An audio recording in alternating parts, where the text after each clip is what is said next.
Hi, everyone, and welcome to the Neil Haley Show. Again, I'm the host of the show, Neil Haley. You can visit my website, totaltutor.net, for more information. Twitter, Total Tutor, Neil S. Haley. Facebook, LinkedIn, Neil Haley. Instagram, Total Tutor. Pinterest, Neil Haley. Google+, all those different places, Neil Haley, you can connect with me. And the Miami Book Fair series, Author's Corner special, we're going to be talking about it on my TV and also radio broadcast on the Neil Haley Show, located in Pittsburgh, Pennsylvania. But it's all about Miami today, and we're going to be talking about it. You can go ahead. Remember, the Miami Book Fair is November 16th to 23rd. You can go to miamibookfair.com. Fantastic place.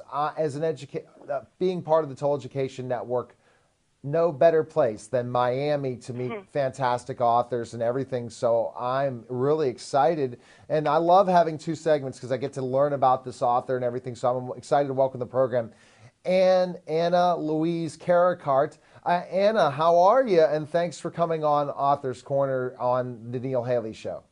Thank you, Neil. It's exciting. Oh, absolutely. And so now I'm going to interview you like I interview celebrities and all these different things and go into specifically enough your background, your professional background, how you decided to do this, and then leading to this, to authors and the Miami Book Fair and everything. So tell us a bit about your background. Well, my background is pretty, I find it so exciting that I got to this point of writing a book because I'm an entrepreneur and I've done several different businesses, built different types of, from anywhere from having a clothing and shoe store to insurance businesses to all kinds of different things. And, I just learned that my emotions really drove a lot of what I was manifesting in my life, whether it's business or a relationship or anything of that nature. So my background is as an entrepreneur. And because I was successful at that, I got into speaking engagements, seminars, workshops, and bringing what I believed was a valuable piece of growing not only as a person, but, results in your life financially and other ways. So created seminars and workshops, and here we are. And I nicely put it in a bow in a book. So tell me, all your life, did you want to be an entrepreneur? When did you finally decide, hey, this is what I want to do. I want to be an entrepreneur. I don't know if it was something I decided. It was just something that was survival. Yeah, I hear you. It started as survival. I was one that started college and went a couple of weeks actually on Miami-Dade, community college right there. So this book fair is very dear to my heart, being born and raised in Miami. Wow, yeah. It's really cool. And, I'm dyslexic. I process differently. I just couldn't get it. So still, I wanted to live on my own, move out of my house. What do you do? And so I just started to, sell perfumes, and then I would sell something else, and I would just, knock on doors. Oh, wow, that's tough. That's a challenge, Anna. I've done that, and so that's the start. So you're definitely starting from the ground up. Ground up. Yes, definitely. And writing a book, this is a whole other industry in itself, and you're still, you're in sales. And but I've never made a salary. I don't know what that is like to have that financial security. So, the book is really very transparent. I've been there, 2 o'clock in the morning with kids and not knowing, hey, all right, how are we going to make this happen, right? So I'm going to jump you back a bit because I definitely am interested in this story. So you were like selling Avon and stuff and doing types of little deals, No, right? even better than that, Neil. Okay. I was selling dollar perfumes. Oh, no. So you remember it. I remember that. The coffee market. If you like Giorgio, try Primo. Well, let me tell you something. It was an opportunity, right? I was like, I don't know. Oh, my gosh, this stuff doesn't smell so great. But there was a market for it. And it was just coming out. And I literally, door to door, on those discount stores, buying $1 a bottle. And I wouldn't get paid unless, the company got paid, right? So not only did I have to sell, I had to make sure I collected from these guys to make sure that I got paid. Well, then one day I just said to myself, this is not going to work. I've got to put a limit. So, and I talk about, in the book also the story of why isn't anybody buying from me? Like, I'm the one that knows what I'm doing. Exactly. So I even listened to my pitch once on a tape recorder, and I was like, no. I wouldn't buy from me either. I need to change this up. No, it's embarrassing in a way of doing this and put yourself out there. Anytime when you're knocking on doors, and I had to do this selling security systems, so I've been through the gamut in sales when I have undergrad in history and before I became a teacher, and now I'm an entrepreneur again, which is really a strange story. But you start knocking on doors, you're telling people, oh, okay, you're really interested? No, thank you. Or you really need a security system. We don't even have any sales. Why would we buy a security system? Or I was on that interview for that perfume company. It says, oh, such a great job. So I see in my, I just graduated. Okay, I'll go to this interview. Okay, the first people we want you to do is call your friends and family and tell That's them right. Use your own network. how are you gonna go ahead and sell this? Or the knives interview, the Cutco deal. So you saw that basically this is not for you. And honestly, no, I saw that. Yeah, I needed to shift the way that I was doing something. Right. You know what? I take the responsibility back to myself, and I said, whoa, let's just step back for a minute. Yeah. And so, you know what? What's my goal? What's this? What's that? So I went from selling $1 a bottle, maybe $24, 3 dozen. These people beat you up on the streets, right? Yes. And so then I wouldn't take less orders than $10,000. Oh, wow. And that was a couple of months, but it was about me shifting internally. Listening to myself, being open, taking accountability. Because, I'm okay to work hard, but I want to work smart. I was burning myself out. So that led to a shoe and clothing store, which, I have a partner here in Miami, and I'm no longer in the business, but she's still going strong, and 30 years later. And so, and how did we start that? Oh, okay, Neil, just one second. I put flyers everywhere, right? I said, we'll just start it out of my house, which was here in Miami, behind 8th Street, behind a 7-Eleven. Okay. But there was no market to buy shoes in my area, but I was going to give it a shot. Nobody came to buy shoes. Oh, how does that feel? I just want to go to that. How does that feel when you just see something that you try and it's not working at first? You don't want to get out of bed. Yeah. You just, and so you've got to find something internally that takes you not in a, and this, what I share with Power Wishing is not in a fake way. You can fake it till you make it, that works to a certain degree, Right, but exactly. if you don't own it, it's just not going to happen. So how do you own it? How do you own that you can have another chance? Yes. And so I had a friend come that day, a guy, to buy women's shoes. I'm like, what are you doing here? Well, I thought I'd stop by. I said, what? Just to really put the humiliation down to a whole other level? And he said, no. And he gave me the best advice I ever had. And it's made me more money and brought me, such happiness in such areas. We said, be consistent. Yes. Just keep getting up every day, no matter how you feel. Yeah. Because one day, the other guy's going to be asleep, Yes. and then everybody's going to be asleep, and you're going to be awake, and you're going to be kicking. And that stuck with me, and I just went from door to door. Well, really what we did was we would pack these shoes up in those garbage bags and shops. Okay. All right, we look like idiots, okay? Today nobody would believe because the places I used to sell, I'm now on the board of these companies, right? So it's an irony when I walk in, and at 4 o'clock in the morning I was unloading shoes to go sell in a hospital hoping they'd buy, and I was making $10 a pair with my partner. And now I'm saying, like, I'm on the board, man. Things can happen. and any time, and I also have a sensitivity towards salespeople when they walk, when I would share with the reception, if the salesperson walks in, you offer them coffee. Okay. You just don't know what they're going through. And it doesn't matter. We treat everybody with dignity. I was sitting in that lobby for hours sometimes, and then the guy would come out, I'm sorry, we can't see you. And it was my last $200 to get on a plane to go see that, opportunity. Mm-hmm. Mm-hmm. So, there's this dignity piece that I believe in very much. And I guess, being on all different sides has given me the opportunity in my writings to say, listen, at the end of the day, the world can be challenging. People can be mean, whatever. I don't know. But there's a great world out there. And Exactly. it can happen. It can. And, it's up to me. It's up to me on how I want to choose it and how I want to look for it and what I want to do, with my skills and what do I need to improve. And, I'm not into fixing. I don't think anybody needs to be fixed or there's this lack or this business. What works? What do you love about yourself, and grow on that. Exactly. Now, so you're in this part. You start selling your shoes. You start saying, "Hey, Door to door. I door to door," which is, but you were used to that. You're selling the perfume, and then how long did it take you to have the great success in your shoe business? It took us, about 4 or 5 months.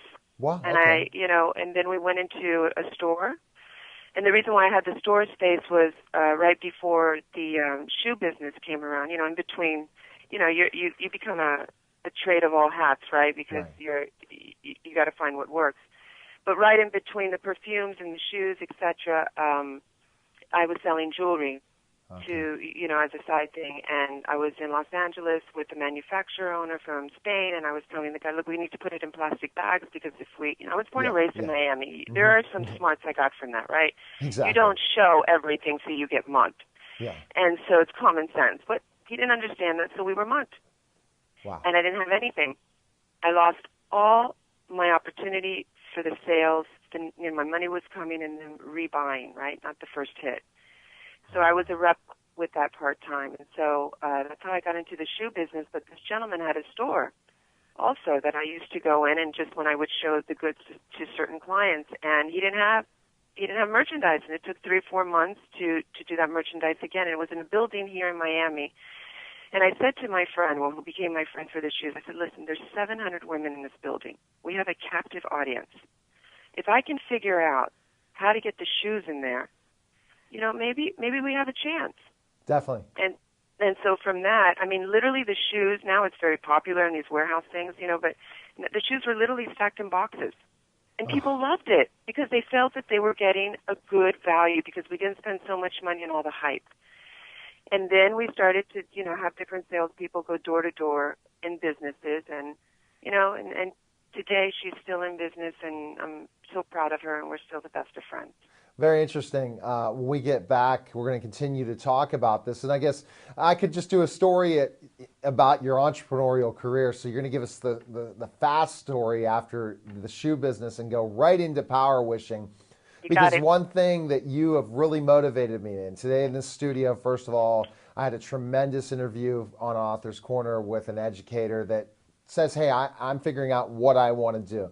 Talking to you right now, I am in my place, and I am a full-time entrepreneur. No more paychecks from people. And it's a challenge. And this is only 3 months in after pretty much always having something else part-time. So when we get back, more Neil Haley Show on Author's Corner. Again, my website, totaltutor.net. I want to learn about power wishing and hear what made this entrepreneur who she is. We'll be back in just a moment.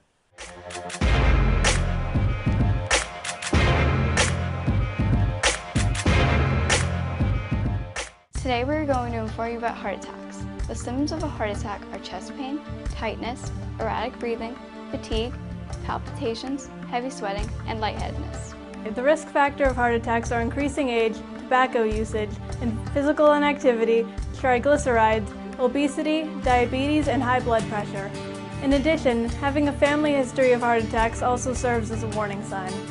Eating well, exercising, and avoiding tobacco usage are all methods of preventing heart attacks. Remember that not all heart attacks have clear warning signs. Some heart attacks just feel like severe indigestion.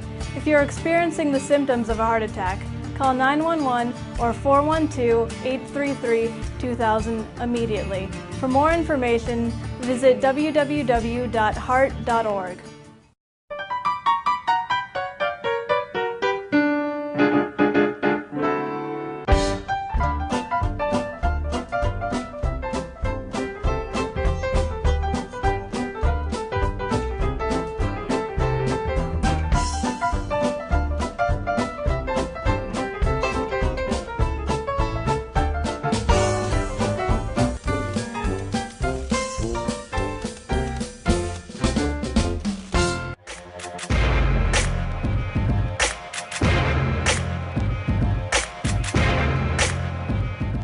We're back to the Neil Haley Show.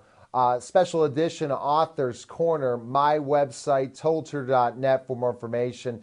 Twitter, Total Tutor, Neil S. Haley, Facebook, LinkedIn, Neil Haley, Instagram, Total Tutor, Pinterest, Neil Haley, and Google Plus, Neil Haley. And this is just like one of those aha moments today, just on the interviews alone and specifically where I have become as an entrepreneur. And I'm with Louise Carricarte, and we're talking about her book, Power Wishing. And we just talked about her background. And so you have to give me the short story. You had your shoe business. You gave it to your partner. And where did you go from there? I went from there as my father is an insurance salesman at the time. And so he says he was about 10 employees. He said, why don't you your sales are doing so good in the perfume industry, and then they went public, the company. So, what happens when a company goes public, you're good in sales and you're making most of your money on commission, they start cutting you, right? Exactly.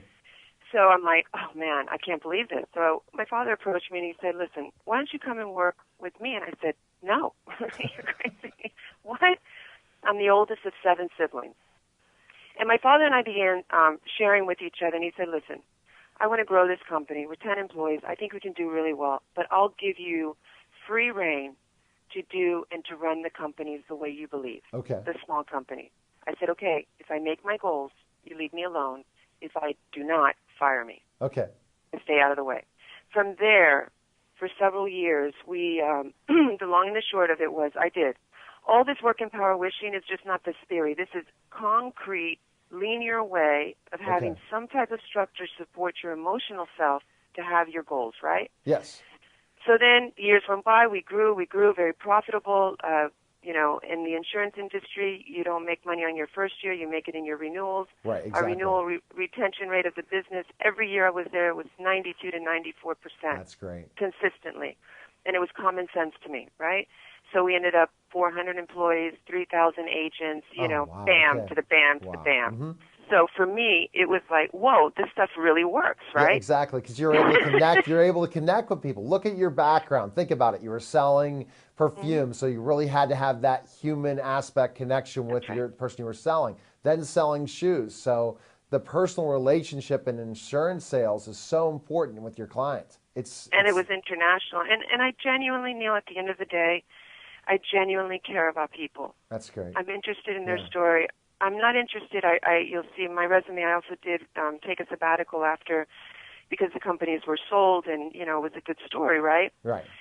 And so I took a sabbatical to run some inner city schools and here in the community because, again, I feel that as a leader, my definition as a leader, being able to, make changes in my community is a part of the responsibility I have for all the abundance I've received from my community, right? And so basically I stepped in, and the thing that and it was an incredible success also, and it was amazing. It was an amazing experience for me. Nevertheless, and I talk about a story about a boy there in the inner city school about our collective consciousness, what we stepped into, what we believe, how we define ourselves based on other people's beliefs, or do we really know our own beliefs? Exactly. And sometimes we don't sit down and kind of do an accounting of that, and we're just an automatic pilot. And basically, with the inner city school, I was real clear. I'm not here to save anybody. I'm here to bring awareness. Okay. And if you want a different life, okay, step into this movie with me. Okay. And if you don't, that's cool. And so, through all this entrepreneurship, you get beaten up. Yeah, yeah. But you also, on the flip side, have the same intensity of amazing people that share with you. I mean, this book is not just me. It's a collaboration. Sometimes people will hear 2 and 3 o'clock in the morning editing and helping and supporting me. I get goosebumps. They've been throwing me all kinds of great little events around town, all my friends, and that's my success. Oh, wow. And it is really, it's very special, very special. So basically, you were an entrepreneur also with your father's business insurance. You were very, very successful at this. You took a sabbatical. Was that when to write the book, or were you doing? No. No. So I went to take a sabbatical to run some inner city schools, open up, my business, continued, and I have very good reputation. So people were asking me to do seminars and workshops and things of that nature. And I have beautiful clients. And then as I'm doing all of this, and the father of my children passes away 2 years ago. Oh. and I have my daughter now who's 19, and she's just moved to London to go to school, and I have my son, 17, living here, and that hit us hard. Oh, that definitely can't. It hit us real hard. Mm-hmm. So basically, we were not, we were divorced, but we were very, very good friends. I mean, yeah, been with him since I was 22. You just don't, walk away from a beautiful friendship like that. Yeah. And so here I lost my buddy, my friend, my partner, and my children lost their father. So what do? My business was real strong in New York, and I said, hey, in a matter of 3 minutes, my life completely shifted. Oh, wow. And in 6 months, I had 3 deaths, 3 close deaths. Oh. So it put me back. We talk about entrepreneurship in business, but I believe we're all entrepreneurship in soul, right? Yes. And so basically, what do? So I just said, hey, nothing's more valuable than home base, my kids. Yes. And let things come the way they'll come. The money will come. Things will come, And I named the book Power Wishing because life gets heavy. Yeah, definitely. And if we don't put some type of lightness, I mean, I don't know about you, Neil, but when I was little, there was these wishing wheels that you would put a penny in, right? Yeah. I still believe that when I go buy one. I still throw a penny, right? In the hopes, hey, everybody, you hearing me? This is my wish, And just and I don't want to lose that. I don't want to lose that hope that it's not childish. It's like hope is for adults too, right? And so basically, a hard time, you decided to take a shift in your business to a home-based business, which is, and so did you sell your insurance company altogether, or? Oh, those were sold 10 years ago. I know. I bounce all around. That's okay. I have ADD like this, and that's the only way we can be entrepreneurs, is because we can bounce around so much. We need a coach to keep us going, because guess what? We'll bounce too much. I say admiring different desires. That's what ADD is to me. Yes. I mean, how do you stay focused on one thing when life is so good, right? Exactly. So I shut down. I kept, certain clients, and I would do seminars and whatnot, but I needed to be home with my children while we all, went through our grief, right? Yes.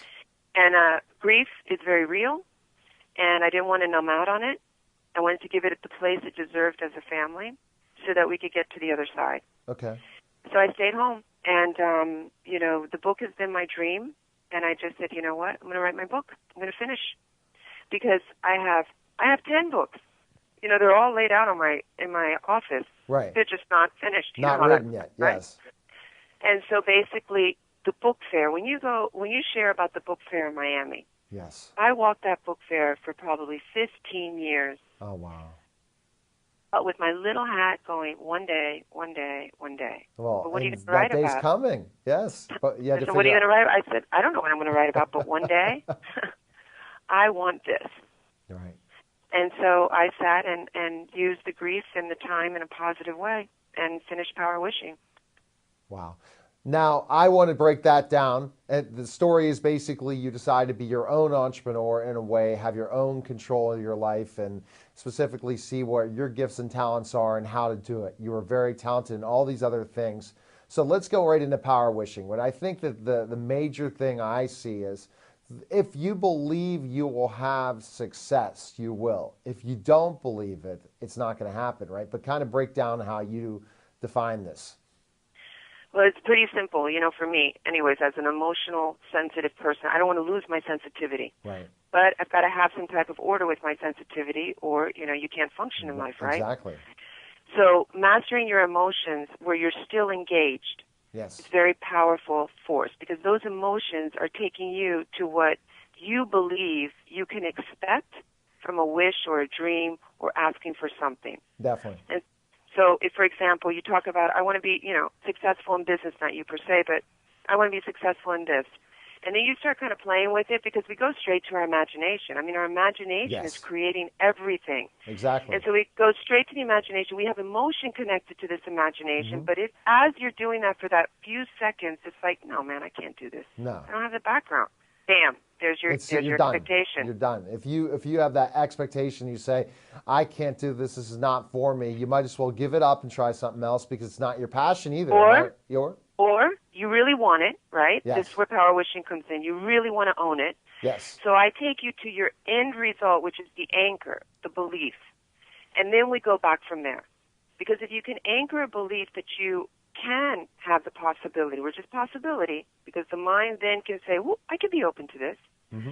The possibility that I can be successful in this. Well, what are my beliefs towards that? Well, I saw my family struggle all the time. Life is a struggle. Right. Look, I talked to Bill and Bob, and they can't make it. They're going to fail. And then you take that and you break it down. And you break it down very, systematically. Where am I at with it? Oh, bam, I need to shift this belief. Definitely.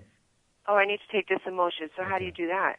You go back into your emotional imagination, which I call, visualization technology and all this stuff.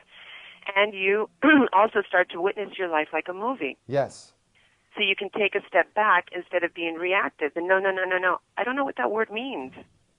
What I do know is that there's possibilities. Now, I definitely people need to go and check this book out, and I'm going to definitely read this now. Because thinking about specifically enough in this process, well, especially an entrepreneur, especially in the summer, when if you knew my schedule, it's as busy as yours, and I have had to make shifts. Again, I went from half my salary leaving me about 2 months ago. It was a client of mine who was really an employee mindset. It was over, and I had to make a complete shift.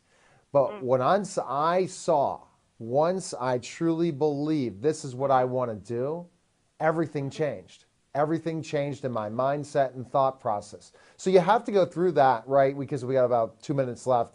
You definitely have to go through that before you move forward, correct? Well, I believe so. But it's not the only way. I think it's the most effective way. I'm into making things happen. Yes. I don't want the chaos, and I'm done with the struggle, right? So there can be some challenges, but I don't want that struggle that I can resolve, Exactly. Yeah. And when you shared with something, your belief in everything, but when you shifted your belief internally, nobody could take that away from you. No, they can't. You owned your process. And in the outside world, you're driving your car, you're at the store and say, hey, you know what, Neil? I've got this space and I got this. Oh my gosh.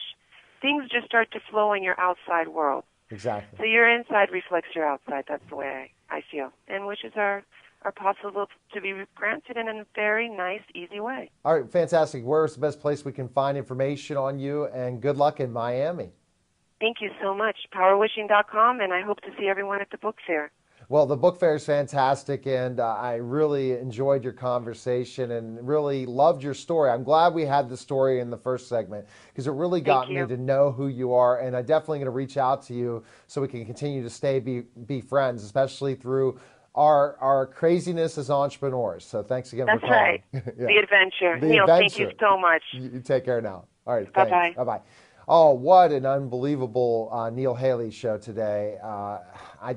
Again, there's those aha moments where you truly see things. And our entrepreneur today definitely showed that in her book and also showed that in the life struggles throughout that. Can I sell? Am I able to do all those things? So you can go to my website, toldher.net, for more information. And next week, some more great guests. Again, Darnell Dinkins will be coming on the program next month and a bunch of things. So good day, everyone.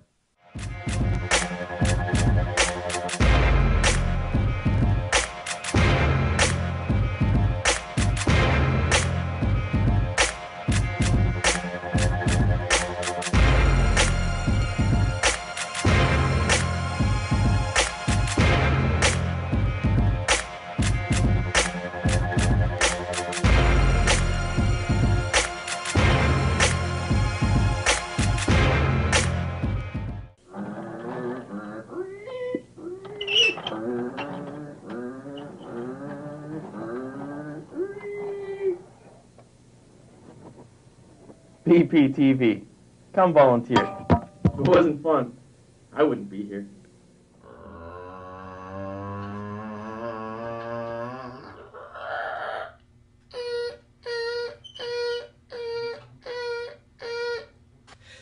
BPTV.